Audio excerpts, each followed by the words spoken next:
Fala pessoal, tudo jóia? Aqui é o Rodrigo Nunes, eu sou engenheiro civil, sou gerente de projetos, trabalho na área de planejamento e controle de obras. E hoje eu quero te dar algumas dicas sobre a área do planejamento para você, profissional que atua nessa área, ter mais assertividade na elaboração do seu planejamento e colher mais resultados da obra.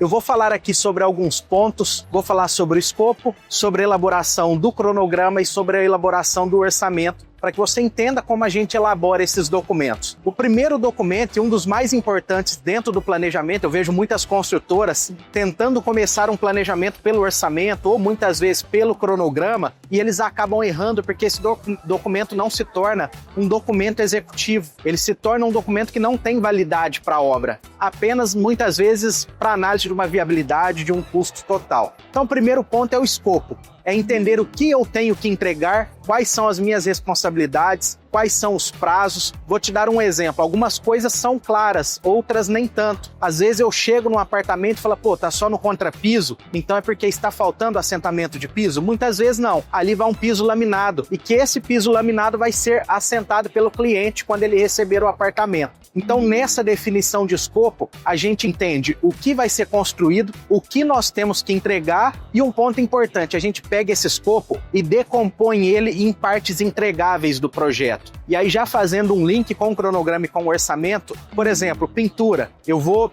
ter a etapa da pintura interna e essa pintura interna vai ser dividida em 3 fases. Primeira fase que é massa e selador, segunda fase é primeira e segunda demão e às vezes a terceira fase é uma pintura final para entrega. Isso daí precisa no escopo e na minha decomposição estar claro para que a minha equipe de orçamento elabore o orçamento entendendo essas fases. Porque você entende que como eu tenho uma primeira fase que é massa e selador, eu não vou precisar comprar tinta. Então eu não preciso ter essa composição com tinta, com materiais de acabamento. E isso serve para que a obra consiga entender o ponto onde ela está e comprar os materiais e fazer as aquisições de acordo com aquilo que ela vai executar. E já falando agora sim sobre o orçamento ele precisa ser um orçamento executivo, entender as etapas da obra, como que a minha EAP foi decomposta. No caso da pintura, eu preciso ter uma composição para a primeira etapa, uma composição para a segunda etapa. No caso do piso, o orçamento, às vezes eu brinco muito com o pessoal que nós temos o orçamento didático. O que é o orçamento didático?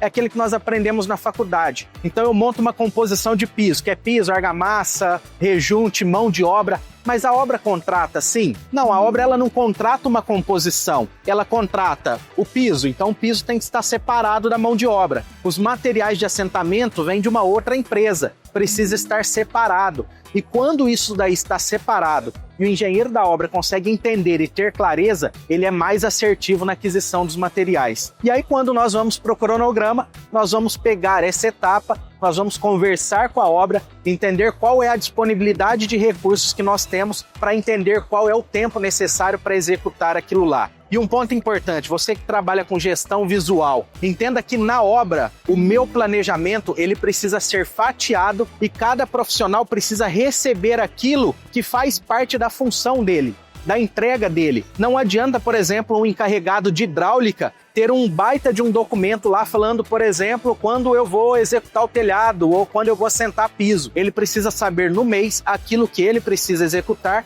para cumprir o objetivo da construtora. E o objetivo da construtora depois é algo que vai ser discutido a nível de planejamento. Espero que você tenha gostado dessas dicas. Fica aqui o meu abraço para você e você que ainda não me segue, é só entrar lá, @enge.rodrigonunes. E também sigam o canal do Cienge no YouTube, /Cienge.